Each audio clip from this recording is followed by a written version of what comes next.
official welcome to everybody. Thank you for being here with us on this Zoom meeting, Insight to Confidence. And I guess you know my name's Sheila Massand, and I'm here with my lovely business partner in this crime. I feel I was going to say business crime of business, game of business. Sheila Sue Pankowicz. And we're here because we are really passionate about helping three principal facilitators, coaches, trainers to grow their business, especially with this understanding, growing businesses through love and understanding. And we really, really believe that to be possible. And we've seen that in our own lives, and I've definitely seen that with my clients. So this is a taster, as I put on the event page, a taster for what's the kind of space that Sue and I like to create to help people explore this, because as we know,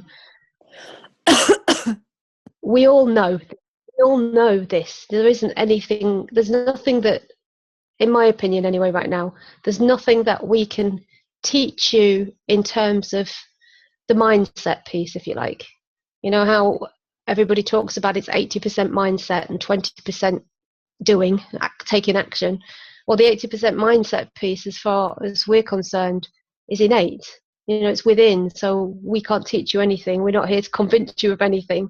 And then the 20% piece of skills, well, yes, we can share practical advice and strategies and tools and all that stuff that's required in building a business and growing a business. But the innate piece is for us just to point, you know, as we do with the principles, help people point themselves to the truth, you know, help them grasp the truth by pointing. And that's what we feel we're here for today on this topic of confidence. So did you want to say anything, Sue?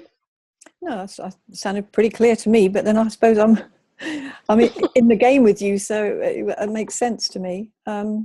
Yeah, I think the split, the 80-20 split, I mean, it's not a science like that, is it? But for me, the more that I see, the more that the innate piece just grows and grows, and other stuff gets out of the way. And I think really that's something around what we're going to be talking about this evening. Well, a lot around what we're going to be talking about this evening. So yeah, thanks for the introduction. Mm-hmm. So we don't know I don't know everybody on this call. No. There's a few new faces and names to people who haven't got faces on here. So really just want to give a very, very, very brief introduction of myself, and I guess so you too, just so that people have a sense of who we are. And you know, you can read about us on our websites, etc. But in terms of confidence, I've run my coaching business for the last 5-6 years, something like that. And if I sat here and said to you all that running my business has, you know, I've had no lack of confidence and there's never been an issue, I'd be totally lying, and I don't want to do that. So, and today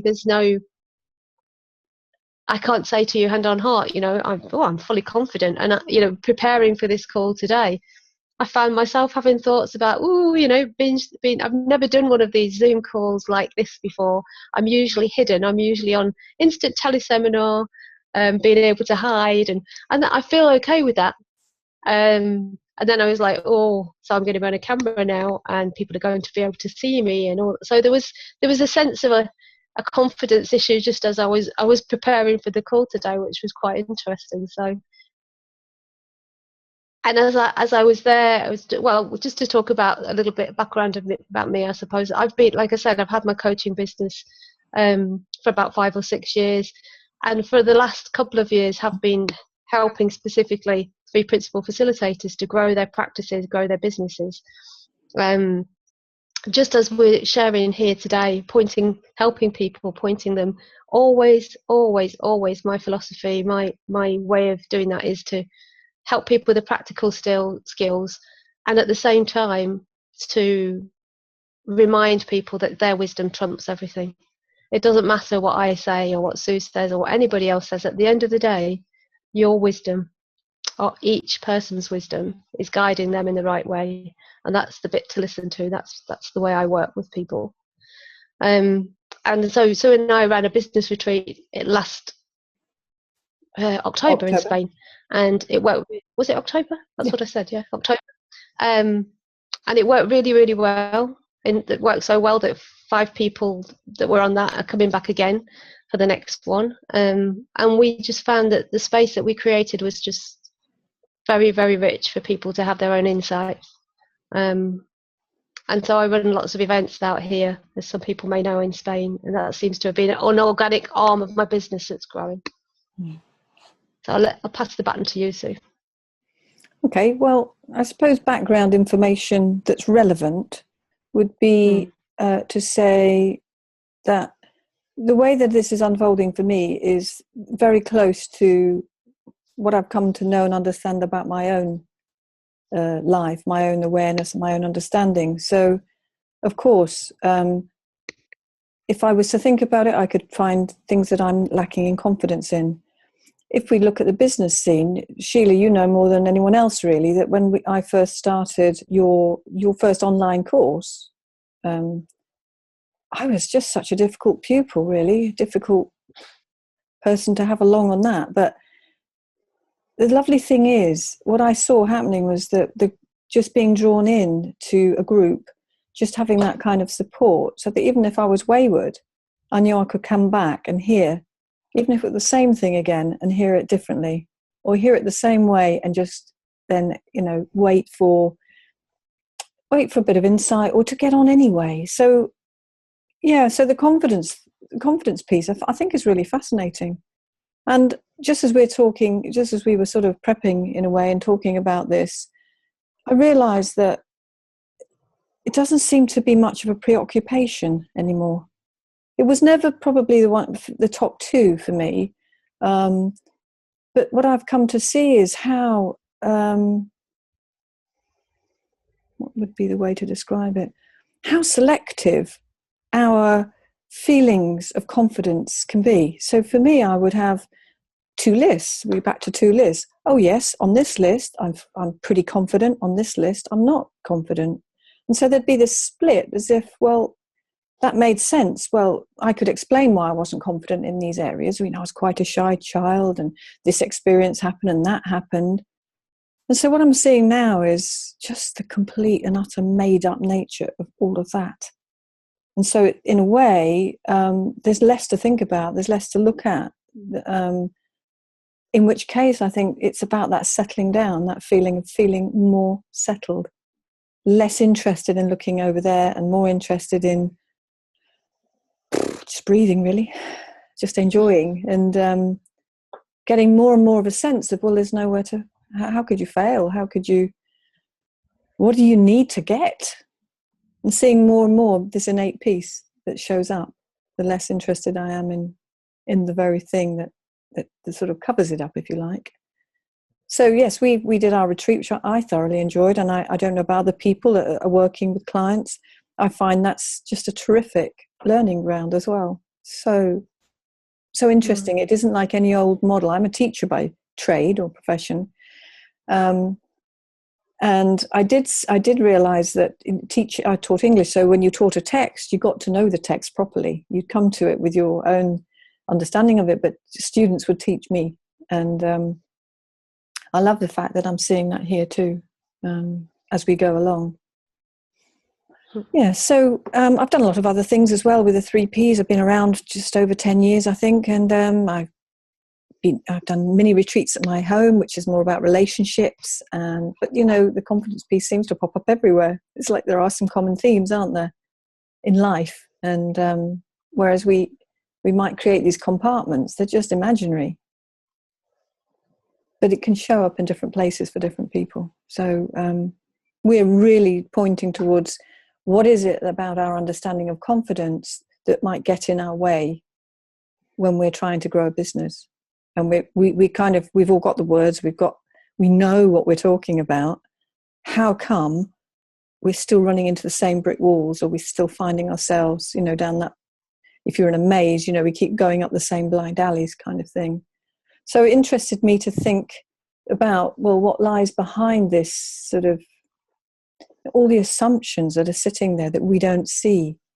What why are they there? And so common, we've come across this, haven't we, Sheila, but where people get a little bit confused because they've heard about, well, you know, wait till you have a calm time, wait till you've got some space, wait for insight. And that, to me, is become more apparent that it's nothing. There is nothing to wait for. It's there all the time, but for the habitual, familiar dialogue that's going on in our head, or below that level, you know, the thinking that's going on that we're genuinely not aware of. So I thought we could just play around with just looking at that, really, and seeing how important it is to look at it with fresh eyes, and to start to realize and recognize that we're just stuffed full of stories, just stuffed to the gunnels with stories about ourselves and our performance and our history and what we want and what we don't want. You know, that's pretty crowded sometimes. Well, it is for me. And so, well, if I dive in with that one, because that was kind of the first part that we were going to be look at. So if we talk about confidence, there's a lot being said about traditionally about, well, you know, how to build your confidence, how to get more confidence, how to find, you know, the way to deal with situations where you feel nervous. You know, and it can range from how to appear to be confident, right down to don't worry about lack of confidence, just show up as you are. And I think when you see it for yourself, something you are your own guide, but looking outside of ourselves, you know. So I played the game of looking at implications and applications. So if we took a common enough, and one that we've come across so many times, common enough, let's say, belief. So something like, if you think it's true that you need more confidence, it can begin to form into what we'd call implications or logic, things that look like logical associations and assumptions arising out of that. So I might say, well, I definitely need more confidence. I need more confidence when I'm going to talk to potential clients or whatever my area of business I'm looking at. So the first thing to say is that at some level, I think that I'm missing something, that there is a gap. There is a thing that's not okay about me. What else did I jot down? So if you were to think of your own personal balance sheet as where you're satisfied with your capacity and performance, and then the areas that you're not, well, confidence would be a piece of that. You would, what else have I got here? You would, so immediately you get the sense of, well, what can I do to fix this problem? Because now you've got a problem. You know, if you believe that confidence is an issue for you, you have a problem. Now let's get fixing it. And there's been plenty over the years of training and courses and books aimed at helping people to feel more confident. Again, I mean, they're incredibly creative and varied, and I know I've read a few, and great when I'm reading them. It's the same old story. I think, yep, okay, there's only 3 keys in this book. That'll do. I get on with those 3 keys, and a week later, struggling with, well, I don't feel okay about this. How can I implement key number 2? You know. So it's never been very clear to me, and it has always seemed to have involved, if you're fixing a problem, quite a lot of doing. And as we know from our own understanding of principles, that's kind of the opposite direction. We will make up stories. If we feel we're lacking confidence in an area, we will have a story about why that happened. And if we haven't got a story, we'll go looking for one, because we like to understand. So I might go back in time and say, well, I lack confidence speaking up in a large group. And I might remember some occasions where that was really painful, you know, maybe in a school situation, or, I mean, it can be just even at home. If you're, you know, the little one in the family and everyone else is talking, you might just never grow a voice because it never seemed that anyone particularly wanted to listen to you. You know, we are infinitely creative, so each one of us will have our own potential stories. So what I'm saying is, if we think there is a problem do we need to fix, then we will be looking outside of ourselves or going into an inner analysis of ourselves. But it points to the same thing, that I think it points to the misunderstanding that there can be nothing missing. There can be no deficit of confidence. It just isn't. It isn't really possible until we think it is. And once we think it is, and we have lots of back evidence, don't we? I can tell you, I felt incredibly nervous at meetings before, and you think people can hear your heart beating, or at least I did. And as it goes around the room, your heart gets louder, and you can't think of a thing, and you're sitting there thinking, "What am I going to say?" And that can get better as you become more experienced. But I'm just wondering, well, what happens then? What is this change in us? And I think it's just that our thinking changes. We realize there's nothing to be afraid of. So does that point us to, well, we better practice everything, we better get out there and keep doing stuff? Or does it point us somewhere else, closer to home, which is, I make myself nervous by believing the thoughts that come into my mind about whether I'm confident or not. And the feelings, of course, then are there instantly. There's no gap. And oh yes, well, I'm right. I am terribly nervous, aren't I? And then the thinking about that. So what can I do about that? I hate this feeling. And we're back into, oh, how do I manage my feelings? Well, it just goes round and round, it seems to me. And we can have breakthroughs in areas. But what I'm saying is that the breakthrough is not coming from the outside. The breakthrough is coming because our thinking shifts. We have a new insight, or we gain a new perspective, whatever language you wish to put on it.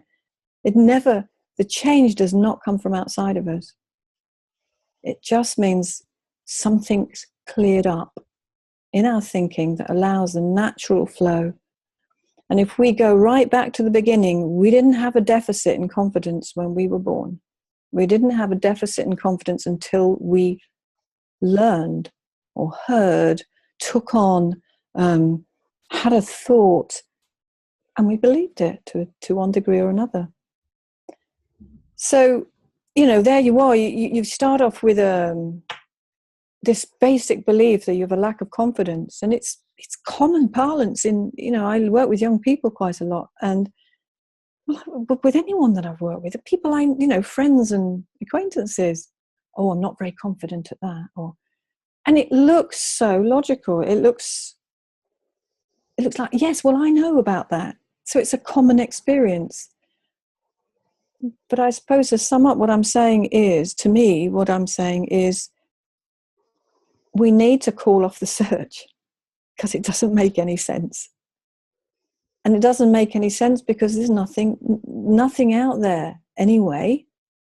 And there's no reason for us to search anymore, because we're just thinking away our confidence. We're just thinking in the way of our confidence. And it seemed to me that, when I was sort of first thinking about that, amazing, but it made no difference. The words made sense. I wanted to believe it, but actually, just like so many other shifts that occur, we just need to take our hands off it. We see it, and then we just need to let it rest, because just seeing it is enough. Just having another look now and again, or just having a different conversation with people instead of the same old, that sort of, oh yeah, it's awful, isn't it? I feel the same. There we are. We're putting a little layer of cement on top of something that's actually a fiction, but it's beginning to look stronger and more concrete. And I suggest we just all stop doing that. So that's it. Just stop it. Yeah, really easy to do. Yeah. So when I think back to some of the strategies that arose out of, so the implications are there, that you think there's a problem, you need to go looking for a solution. There seem to be people out there offering you solutions, so you're not mad. You're just one of the many people out there who need help. And that takes up time, doesn't it? And you're innocently confirming and cementing the only thing that's there, and that's your belief. And while we're trying to do that, we're constraining ourselves. If we think, oh, that phone call needs someone with confidence, more confidence than I have, I better get myself fixed up with some confidence before I make it, because if I don't, when I make the phone call, I'll probably screw it up. You see how it just rolls out, doesn't it? It's got its own chain of consequences almost. So my actions are to say, well, I'll wait till I'm really confident that I'll have the words and I'll be able to listen, and then I'll have the solution and blah, blah, blah. Well, I can tell you, I've waited on lots and lots and lots of occasions for a long, long times, and it doesn't. To me, it wasn't the way forward. And now I can see that. Well, if I'm looking in the wrong direction for something that's not there anyway, that's two. That's two. I can't think two impossibles. Let's say. So is this sort of on target, Sheila? Do you think? Yeah, I think so. I think it's important to know what everybody else thinks more than me. Yeah. But what I was thinking when you were just talking then is that we didn't really give an outline of how we're running the call. So I think it just so that everybody realizes or understands that Sue and I are not going to sit and talk and talk and talk. That's not the idea. We're going to share a few of our, I suppose, insights into the topic of confidence. And then what we really want to do is hear from all of you. I know I'm much better in the moment, I feel anyway, that's my belief, when I have questions or people in front of me rather than just sort of talking and talking and talking. So, and I'm much better at the practical stuff. Sue's much better at the three principal stuff, in my opinion. So. You're much better at organising, going back to the beginning of the call to explain what we're doing. Yes, well done. Yeah. Well, there's also something about putting your hand up on Zoom, isn't there? So if anybody has got any questions, they could just want to raise their hand, and then Sue can unmute you, because she's in charge. She can unmute you, and you can ask a question or share a comment with us, because we want to hear from you. That's the whole point of this space. Is that again? I think I put in the in the explanation of this, or the copy for this, is that this is for us. We're creating a space, a fertile ground from which insights can happen. I just got can you still hear me? Yeah. My internet connection's unstable. Is that okay? And as we know, the only way for lasting change, the only way for real, true change is through insight. I mean, how many times have you been to a training, and I've been to a training that wasn't a three principle training, and we were given the tools and techniques to take away and practice and put into, and do all that, and within sort of the first 2 or 3 days it's all gone. Or and I used to be a Louise Hay teacher and would give people affirmations to go away and practice and practice and practice, and I would have my own too, and that was great when I was doing it, and then when I wasn't, it wasn't so great. So we know how that feels, to have all that information given to us and told that this is what works. This will grow you a 6-figure business. This will get you the clients. This will, whatever it happens to be, whatever the promise is. And so we're really, really clear that insight is the way to go. It's the way for true transformation. It's the way that you're going to get real lasting change. And that's our intention with creating this space, is for you to have insights maybe here, or maybe 10 days from now or 10 weeks from now, because we don't know when they're going to pop up.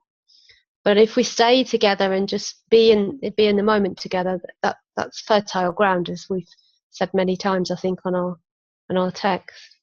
And on the text, actually, there were I think 3 points that we were going to sort of be focusing on or reflecting on. And the second point on there was, for me, it's about the innateness, and Sue touched on it earlier on, but the innateness of confidence. Babies don't know anything about having lack of confidence. None of them. I think it's Michael Neal, isn't it, who says that babies don't need therapy, which is totally true. Why would they? They're for me, the way I see it, that's the purity there is no contamination. I mean, Sid talked about contamination, didn't he? He talked about contamination of thought. And so for me, it feels like there is no contamination, you know, until there is. And so for me, it feels like, what happens if I asked you to drop all your thoughts and drop all your beliefs, probably just beliefs even. If I said, you know, drop your beliefs just for now, in this moment, if you had no thought and no belief about yourself, if you had no thought, no feelings or belief about yourself, what would be left? You know, what would you feel? And for me, when I ask myself that question, and really, if you like, it's not even putting it into practice, is it? It's just an awareness. Then for me, there's nothing in a sense. It's just a sense of openness and vastness, and anything's possible. I don't feel that lack of confidence that I do when I'm busy, when I've got a busy mind. What lies behind all of that for me is the innate well-being that we're familiar with. And for me, that the confidence piece is part of that totally. It's because there kind of isn't. Confidence is a word, isn't it? It's a word for me, and it's just a label to something we want to describe as it's a feeling of confidence. And we know where feelings come from.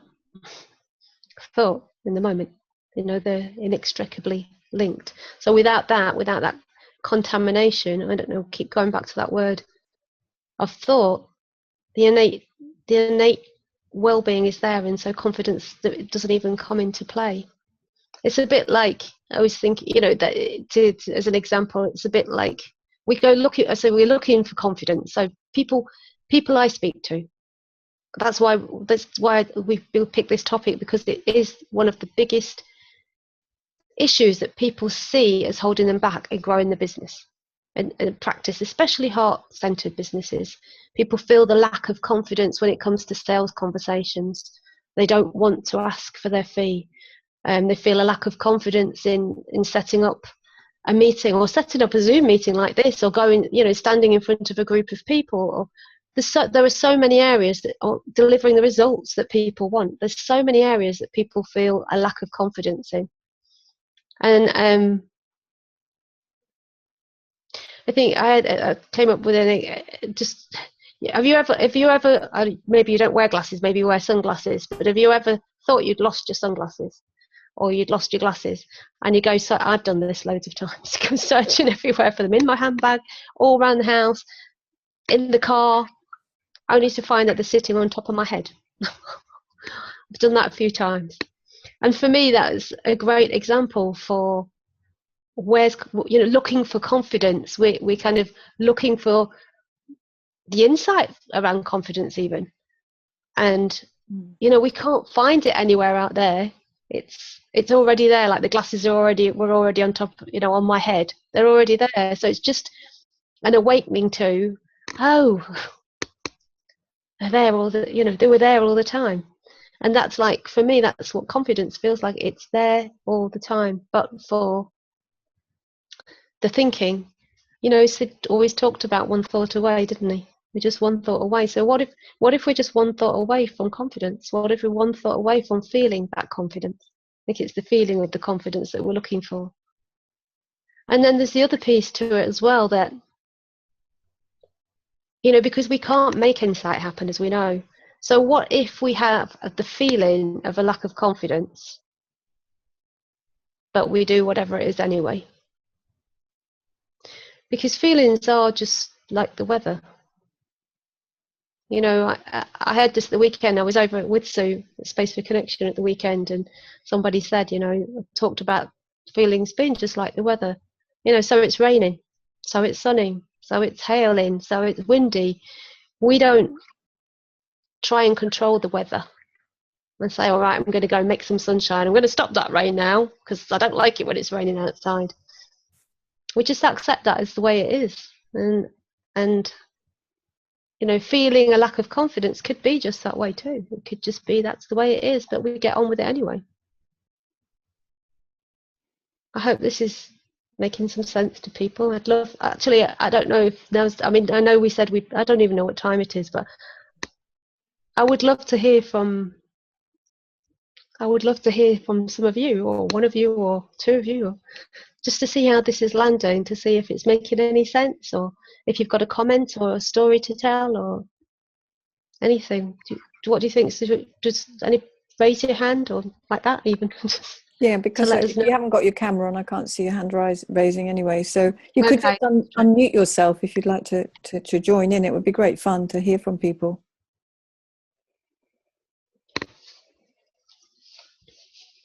And if not, we'll just have to keep talking. You'll have to listen.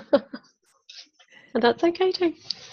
Yeah, well, as you were speaking, Sheila, I was just coming back to this. Is it actually possible to really feel a lack of confidence? Because that would be to say that I have this feeling, and I called it lack of confidence. Let's say, what would we say? We might feel nervous, but is it really possible to feel that, or what do we can't, can we? Because that would be we're feeling a thought that we have named, but we've only named it as it sort of created this big gap. So we've named it, and now we own it almost. And in naming it, it's come out of the story of who we are, and a story about life. So from within what is a real fiction about ourselves and about the world, that will always play back to us that it's not a fiction. This is real, this is reality, this is factual, this is my life. Well, if we remember, the whole thing is a story. We didn't come into the world with the story of ourselves. We didn't come into the world with, brimful of this or lacking in that. And then out of or from within that story, we create more stories, and they make sense because they fit in. Of course, they make sense because we're using the same bricks to build something else. But we're the ones that made up the bricks in the first place. I don't know if that's a great analogy or not, bricks, but it just leads to so much that keeps getting in the way. How do we know we lack confidence? How do we know we've got lots of confidence? Because of the feeling, but the feeling is just telling us what we're thinking.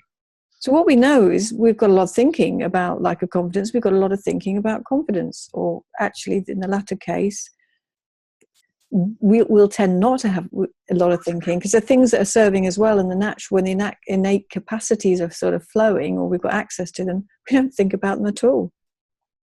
We talk about that with happiness. I don't go around analysing why I'm happy.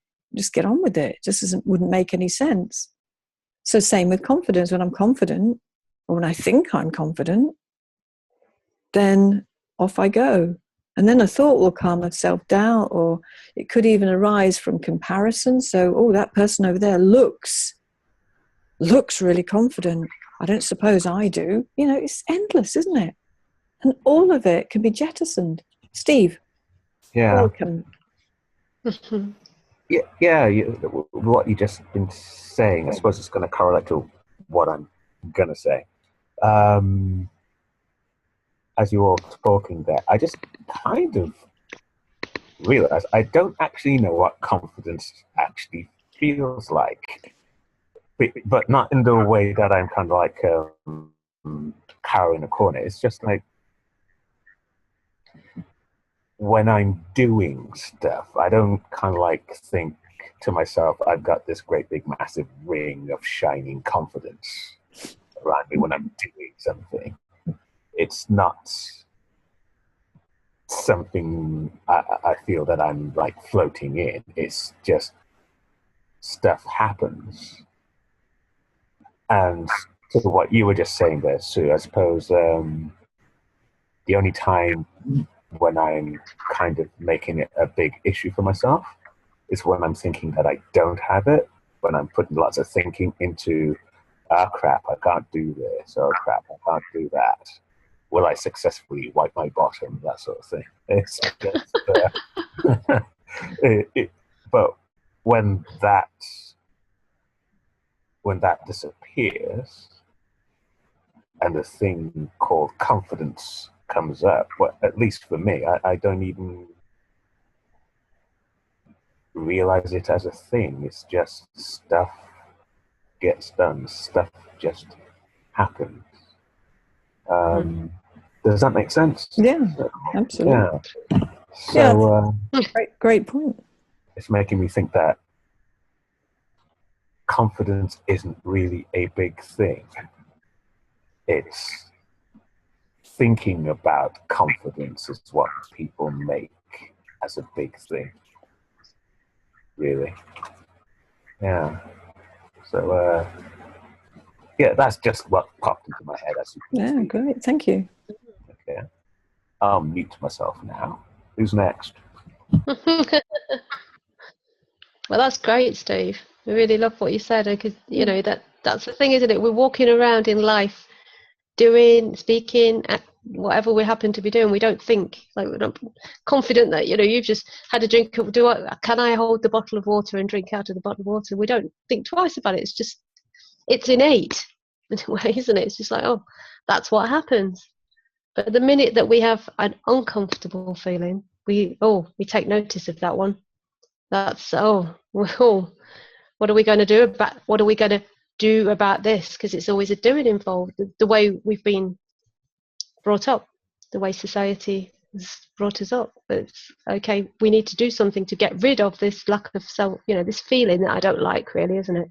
Or it feels like it's stopping me taking the next step. I think, again, going back to children, they don't think twice about anything. You know, very, very young children, they just do.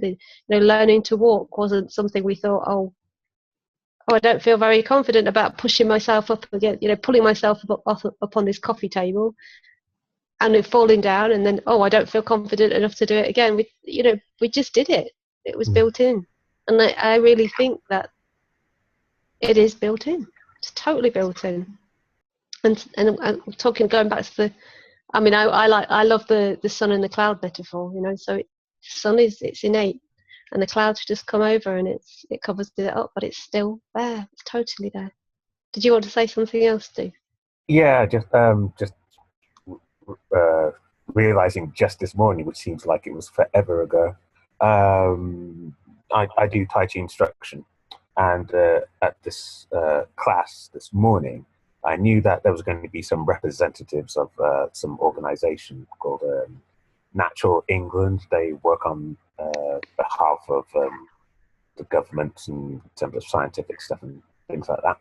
So I was expecting some people to turn up, but I reckon there had to be at least like 35 of them. And it just made me kind of think, if I knew that there was going to be 35 people watching me do my thing, I probably would have had a lot of thinking about, ooh, God, how's this going to be like? But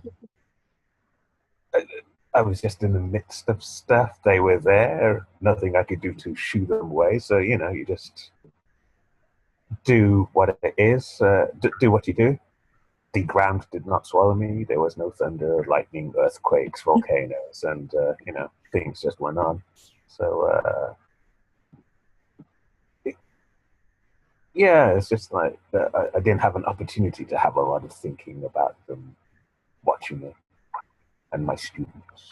So that's all I wanted to say. What occurs to me is that how beguiling the way it looks in terms of confidence being something that we can acquire, and I certainly, when I was growing up, you were taught that if you practice, then you'll get more confident and you will acquire a skill or the ability or the capacity to do something. And it looks like it's the practice. But to me, if you go before that, the very fact we're practicing is all the confidence that we need in the first place.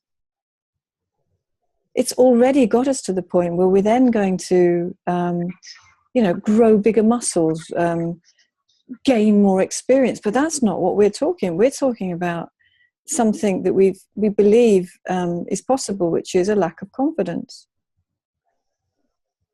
And all we can have is thinking that gives rise to certain feelings that we associate with, there's something missing in this area of my life with regard to confidence?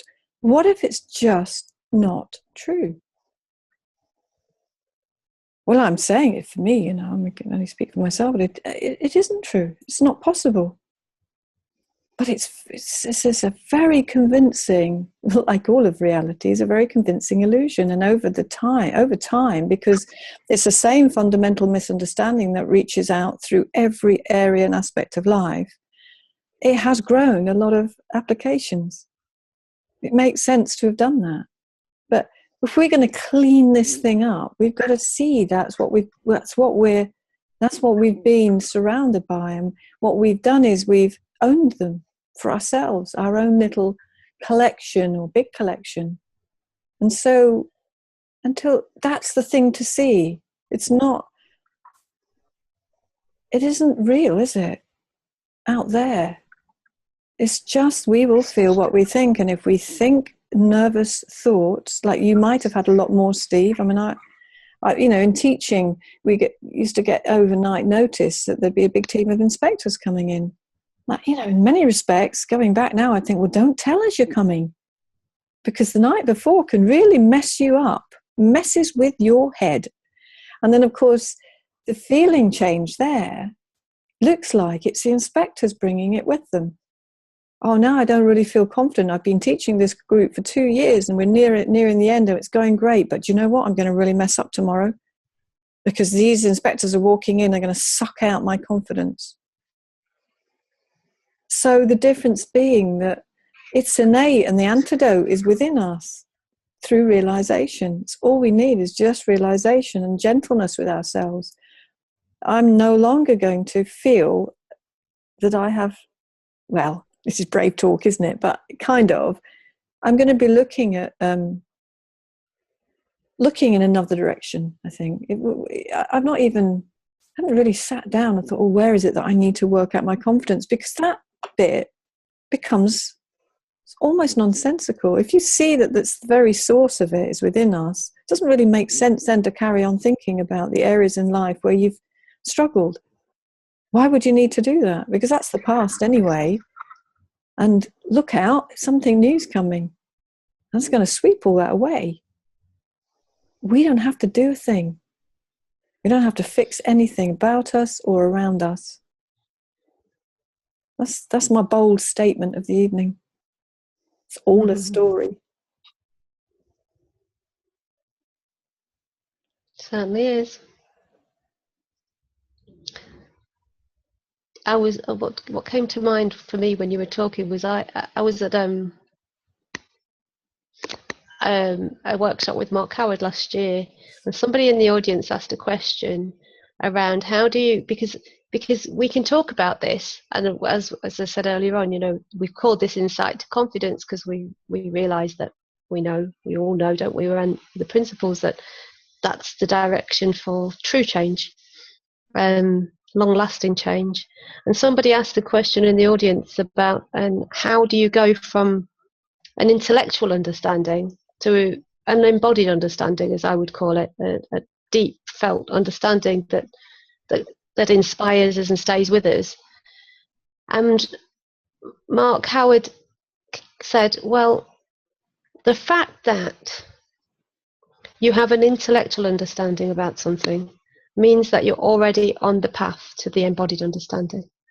And I found that really, really helpful. That's just came to me when you were speaking, because, we're all here, and I know on some level I have intellectual understanding about this. I mean, I know, this is innate, and I know that I'm covering up when I don't feel confident, I'm covering that up. I know that intellectually, but there's a big difference between knowing that intellectually and knowing, as Sid would say, knowing and knowing, and seeing and seeing. So I think for me it is so helpful and hopeful to know that having an intellectual understanding means that I'm on the path to my embodied understanding of it. So I just wanted to share that, because I found that really, I suppose, soothing in a way, to know that that's happening. I mean, for me, I don't have huge insights. Well, I haven't had these massive fireworks that some people have that go off and they're like, wow, I've just seen something I've never seen before.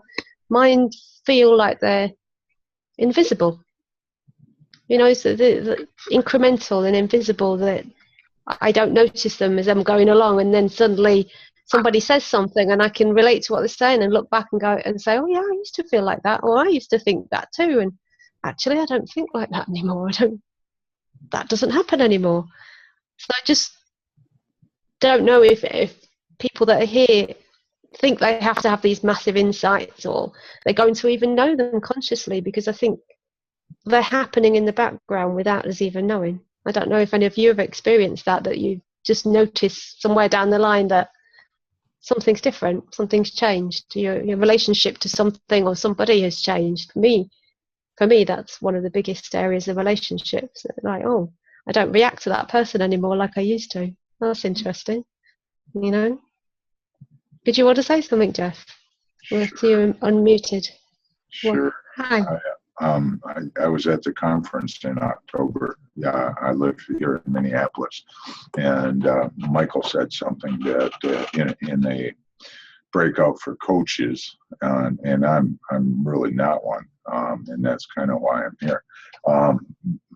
But we often talked about whether we're speaking about the principles or speaking from them, and I think that that's kind of the heart of the matter here. And he pointed out that it doesn't matter. Some days we will feel connected to everything that there is, and like the words are being delivered to us. It's not us thinking of them. And then there'll be other days where we just struggle to recite the dogma. And in both cases, we are pointing people in absolutely the right direction. And just so long as they are pointed inwards rather than believing there's something to be fixed out there, and so I love Mark Howard dearly. I enjoy listening to him. And I just thought I'd mention that Michael is kind of on the same page about that. Great, thank you. Sure, it's good to know. Really good one. It's nice to talk to you and Sue. You too. Hi. It's been a while. Yeah. So does anyone else have any kind of, with questions or thoughts or stories or anything, just even a small comment on the topic, as it were?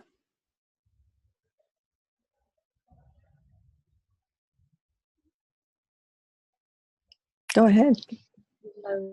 Oh, you'll need to, I'll do it. Hang on, unmute. Okay. Oh, no. What? Doesn't seem to. Okay. Oh, can you hear me? Well done. Yes. Thank you. Okay. You can hear me? Yes. Yeah. Okay. I'm speaking kind of low because I'm in a public place, but Sheila, I absolutely love you. This thing that you said about contamination of thoughts, I thought that was great, and how we are born with this confidence as a kid. You're out there and talking to everybody and doing everything, and you don't give a hoot about what other people think. But we grow up, or I grew up, making up these stories about myself, even though people keep wanting me to do a job for them and not somebody else has been doing it for 35 years. But for some reason, I'm thinking that I'm still not good enough. Okay. So, but this has really enlightened me. It's about the beliefs that I have about myself. And I'm always trying to make up stories about what other people are thinking, even though I have knowledge, and I'm thinking, oh, they know more, but they don't. So they're looking to me to give them information.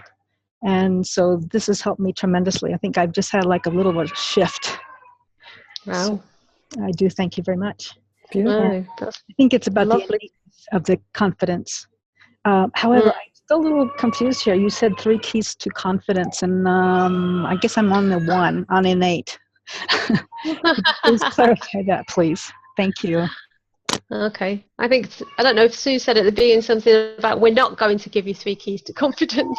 I think I was saying that it's very attractive if you look out and someone's saying there are 3 keys to confidence. Well, it makes sense to go and well, I'll just have it in those simple 3 rather than the 12 that somebody else is offering. But I think that's I didn't get that. Yeah. I was looking for those 3 keys to help me out, but I don't need it. See? Thank you.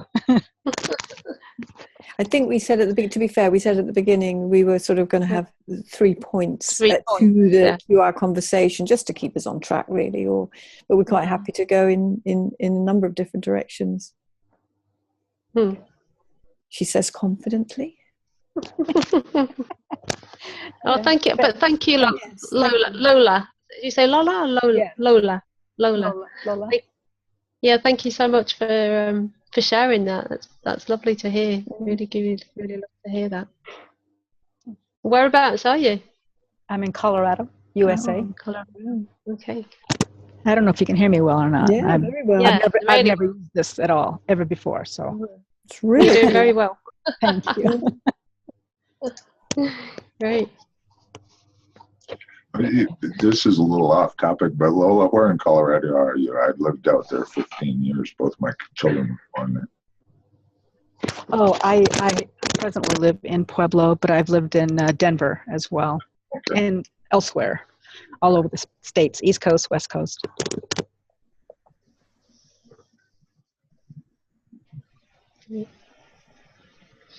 So going back to our 3 points, I don't know how. I think we've covered them because the first one was really you spoke to that, so didn't you? I've got them written down here. I felt levels of confidence tempters at times. You covered that at the beginning. Then I covered the innateness, and the feelings and their thought partners are entirely and always neutral. That's perhaps one that we haven't covered so well yet. I don't know if you want to speak to that, or would you like me to remind? Well, I guess we're going back to the rudimentary or most basic or cleanest position. Look, we feel our thinking. If we have insecure thoughts, we feel insecure. If we have self-doubting thoughts, we feel self-doubt, and we might name that lack of confidence. In fact, we do name it. And so then it becomes a thing.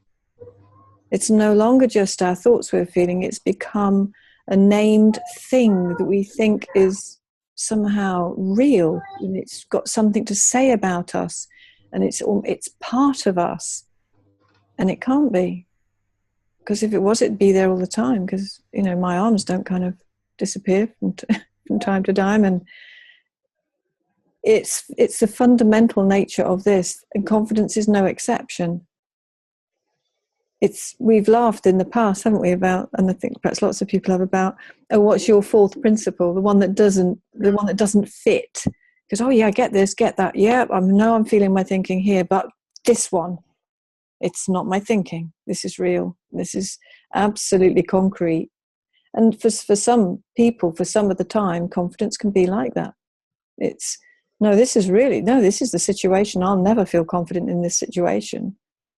Well, of course, we can only feel our thinking. So if our thinking is wedded to that belief, then of course we'll see it show up time and time again. And it is the old self-fulfilling prophecy. 10 years down the line, we say, I was right. I was never going to feel confident in that situation. All we've done is just thought the same things. And hey presto, we get the same result. And just in an instant, and it's like you've described, Lola, and Stevie was saying, I think so well, that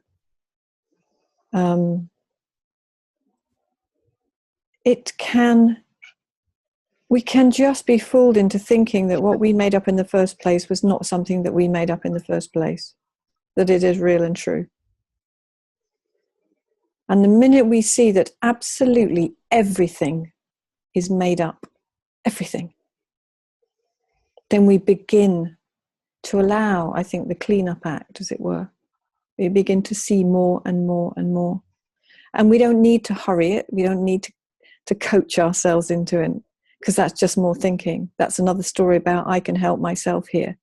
Well, if you can help yourself here, you'll just get on with it. You don't need to think about it. It's like you said, Steve, when we're feeling confident, we don't sit down and say, right, what Okay, so I'm feeling confident. What's that about? We're up and running with what we're doing.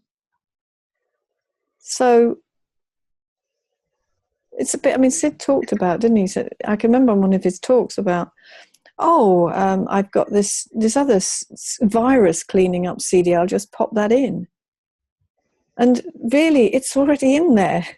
It's great. I mean, that we don't need to do anything. We just need to recognize what's happening. And that's why the system that we're all, learning more and more about in our own lives, this system of feeling our thinking, that there are principles that tell us about, that describe the system.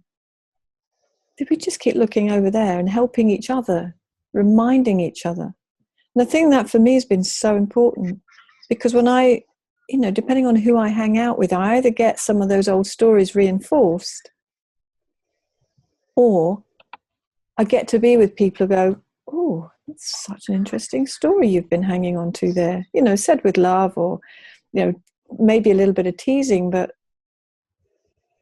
what has been really helpful to me is being with other people who are in this inquiry with me. And some of us get an insight here and some of us get an insight there, and we share them, and wow, wouldn't I just love your insight? We don't have to worry about it, because really all that's happening for any one of us at any time is a little piece is being revealed to us, a little bit more is being revealed.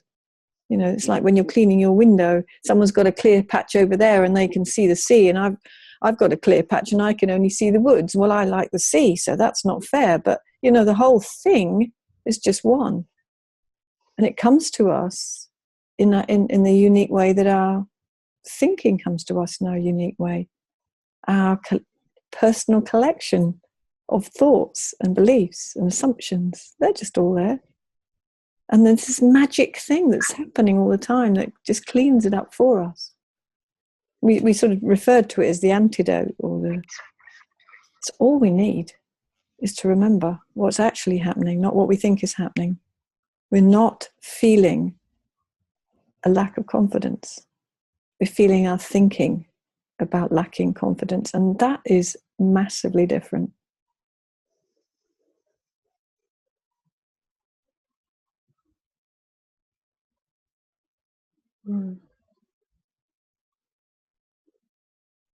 I wonder how many of you have heard, and I know I've said it, that confidence is very client attractive.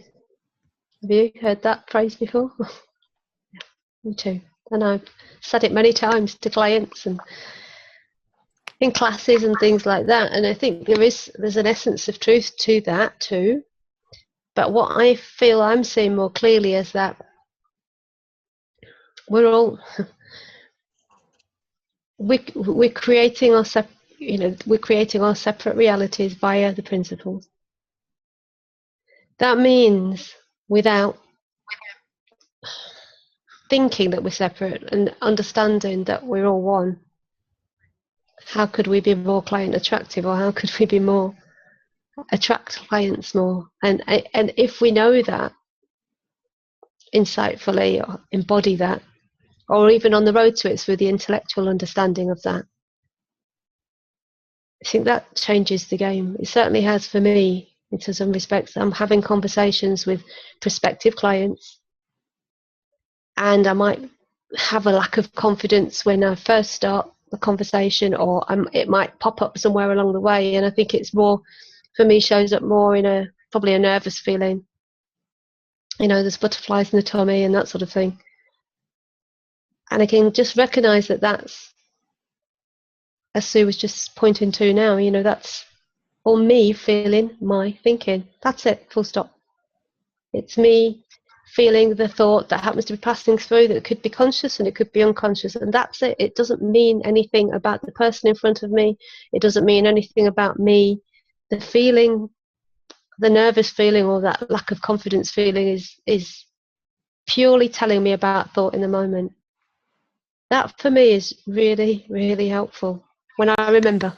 And can't say I remember all the time. I remember when I remember, and I don't when I don't, and I get caught up like everybody else. But I feel like it's happening more and more that I'm I'm having easier conversations in a way, or even more connected conversations with people, because I'm feeling the oneness, if you like, of humanity. And if there is no separation between us, there's nothing to feel nervous about. And so I have that thinking going through my head, I guess, which, I'm creating my own reality through that, projecting it out there. But I think there's a sense of more connection. I'm not sure if I'm going off topic a little bit or thinking about the sort of conversations with prospective clients, but that I suppose I'm sort of pulled in that direction, because that's the piece that I hear most of my clients talk about, plus the piece of not being able to deliver the results. Well, why would they pay me so much money? Why would they pay me at all? Why would they want to work with me? For me, that's and then if I ask, they say, well, it's just because I've got a lack of confidence. I don't know if that rings true for anybody here, and if you don't want to share, that's fine.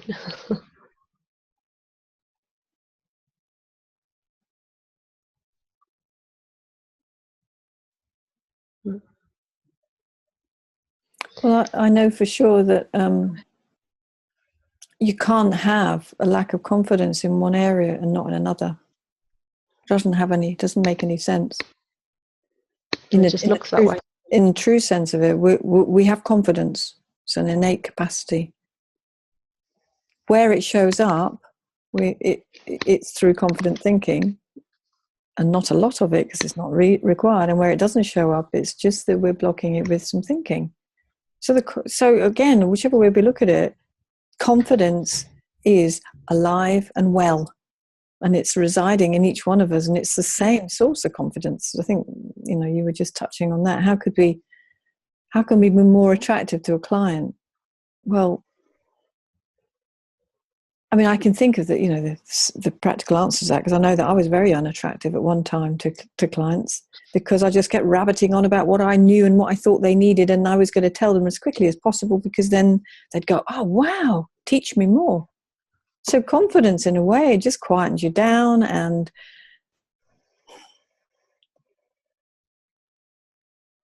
it just allows you to have that open connection. I don't need to feel like, when we're talking, Sheila, or when I'm talking to, well, actually, when I'm talking to my husband, I know there are still areas where I think lack of confidence thoughts. I was just going to say, I do feel a lack of confidence in maybe if I feel, I've been really inefficient, like just today, realizing that my car needs its MOT by Sunday. Well, that's given that I'm working the next 2 days and have to get there. That leaves Saturday, which is pretty impossible. And he was really kind. He said, well, don't worry, I'm not out tomorrow. We'll take your car over. And I felt a moment of lack of confidence, or what I experienced was the feeling of, oh, I hope he doesn't think I'm really too disorganized to have organized it, because he would never forget his MOT. So straight away I'm into comparison. That backs up the fear. I'm into make believe. I'm making up what I think he might think. I am going back into my parts of my story, which could easily connect up to, well, it's not the first thing I've forgotten this week, is it? I mean, how rapidly does that landslide occur? Until we can see that very first awakening of insecure thinking. And then it doesn't really stand much of a hope. The game's up. But as you say, Sheila, obviously you can't.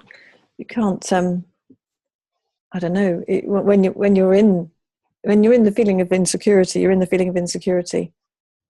But I guess what happens, and I think what's been happening more and more, is that I'm just not really willing to prolong the conversation with it. It's a very boring partnering conversation. Oh, I feel really nervous and insecure. Oh no, what's that about then? Oh, I'm not sure. I think it goes back to when I was blah, blah, blah, blah. I've heard it all before, heard it zillions of times. It's really getting a bit boring.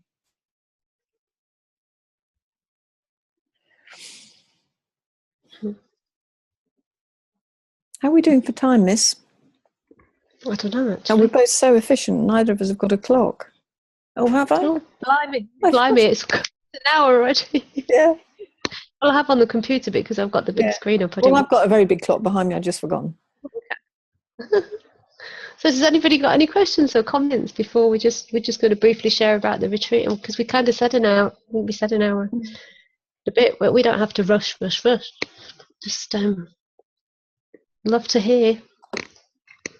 Anybody's got anything to share or ask? Or Well, it's Lola again. You can hear me? Yes. yes, Okay, because I can't hear myself. So yeah. yes, I'm on a time crunch right now, but I do want to say that I'm going to be keeping the positive aspect of this, the confidence, because it's not that I'm thinking, oh, I'm not confident. It's just that it's just there all the time. Like I think other people know more than I do, or they don't want to listen to what I have to say. So now I'm taking what you have talked about and about my contamination of the thoughts, contaminating my confidence. So I need to just take that with me and go. And this has been great. And I'm glad I got to see you guys in person instead of just your name on the email. But I'm sure you'll have the information for me through email. Absolutely, we'll be sending Okay. some information out after the call. Okay. Well, tomorrow, I suppose. Yeah, we've got that Okay. full. Thank you so Yeah. much for joining us. Oh no, thank you. It was a surprise to be on television there. But, Technology is brilliant, isn't it? yeah. Well, I'm glad I was dressed up. Good job you got some clothes on. Yeah. Hey, I could have been home in my PJs or something. Yeah. Well, it's How many certainly, people do certainly past my PJ time, I can tell you. Yeah, it's nighttime. Well, it's past mine too, but you never know. Yeah. It's been cold over here. And okay, well, I do thank you so much. And, Thank you. Thank you. I'm looking forward to more. And Good. keep Well, writing. who knows what will happen from this space? We never know, do we? Really, we think we know. We think we know where something's going, but I'm open all the time now. I'm just really open to what can occur. Like, okay, I thought I was going that way. Actually, I'm going that way now. So No, that's okay. who Actually, knows? I started losing a little bit of interest when you started being more negative about yourselves. I was like, I want to get on the upside. So Well, we're human too. I understand that. I understand. I just got to give you feedback. That's all. Yeah, great. Let's see. So Spain, it's kind of far away, but you never know. Been wanting You to go never there. know. I'm really You into the never know. horses. So okay. Thank you so Okay, much. well, Thank you. thank you for being Bye bye everybody. Bye-bye. Bye-bye. Bye. Oh, bye, Lola. Bye bye. Well, we haven't actually completely finished yet, but if people want to skip off, that's absolutely fine. And if we just wanted to share about the retreat, this is kind of how it goes, isn't it? So this is kind of, we're just creating a space and allowing each person to participate, and not even allowing, is it? It's just encouraging and just creating the space for people to share. And as we keep going on about, harping on about, insight is yours. We can't give you anything. We can't convince you of anything. Whatever it is that people want to share on this retreat is going to be driven by the participants that come. So we have not got a specific topic as of yet, because we're waiting to get the group together, and then we are going to be driven by, or steered by, or whatever you want, pointed in the direction of what each participant on the retreat, and there will only be 10. We decided last time we ran the retreat we want to keep it very small, because that way people connected and bonded, and just the energy that was in the room was very, very special. So we decided we just wanted to keep that to a maximum of 10. And as I think I said earlier on, 5 people that came on the last one are already booked on this one, so that leaves 5 spaces. There's possibly one of those gone already, so there may only be 4 spaces. So if you are interested in finding out more, we're not saying press a button anywhere and buy a ticket, because we already have those people in place and we know those people already. We want to make sure that the group is a really good fit.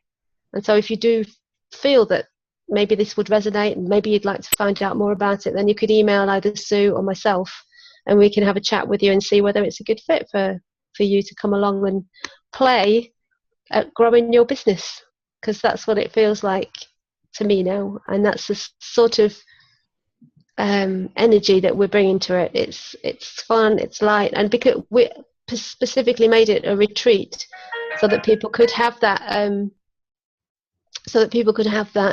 retreat feeling, if you like, of being relaxed and on holiday and just chilling out. And because we can't make insight happen, but we can create the fertile ground from which it can, and that's what we do at the retreat.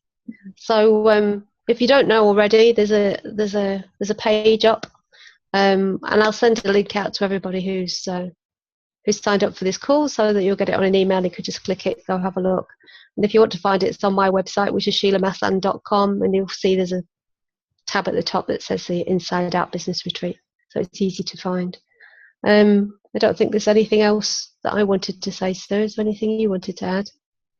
No, I was thinking back to the retreat, and the ideas that came up were fascinating. So people were coming up with ideas they had not previously had about the way their business might, well, not morph, but move into a completely new area. So it isn't just about, there's no preordained outcomes. You're not coming to get confidence, you're not coming to get this, you're not coming to get that. You're coming to have a deeper realization of what already is the potential that's already there, and who knows how it's going to show up. And two of the ideas that were, I say, born there or developed there, as it were, or emerged, are going to be making an appearance in the spring in the form of some retreats. So great. I mean, isn't it wonderful? Because at the heart of all of this, it seems to me that all our business that is around the 3 principles is about getting this stuff out. And it's about time, and really important to get this out to new people. So anything that helps people grow their business in that direction, I think, is fantastic. So we'd welcome. I'm really glad you brought that up. I forgot about that. Yeah. So when you look at the event page, you'll see there's a video there of Gillian Fox, who was on our last retreat, and she's out of our retreat. She had the insight that she wanted to run a retreat, so she's running a retreat alongside our retreat, if you like. It's a different topic. Yeah. So that's really cool that came out. And then another lady, actually, she popped on and popped off, Maureen. You'll find her testimonial on there as well. She said she got really renewed passion for her juicing and raw food business, didn't she? And she's incorporated that back into her business again. So she didn't see that coming at all. It was just like, wow, she'd taken it out, and now she's put it back in. And interesting enough, it sort of emerged over dinner. In a conversation over dinner. So it's just, this isn't confined to a particular space or a particular, organized moment. This is just life unfolding and reminding each other of that as much as we can. Okay. Good. Well, thank you for being here. And it's lovely to see some faces here that I've seen on Facebook and don't know, but some people I don't know. It's great to meet you. Yeah, for sure. Well, thank you for joining us and being here with us. I hope it's been helpful. And you'll get the recording of this too, so maybe you get to listen to it again and hear, like I say, insights come at any time. Okay, lovely. Do we want to unmute and say goodbye? I know that's a Supermind tradition. We can borrow that tradition. Well, it's become a tradition, hasn't it? I'm going to stop the recording now. Yeah. Okay. Yeah.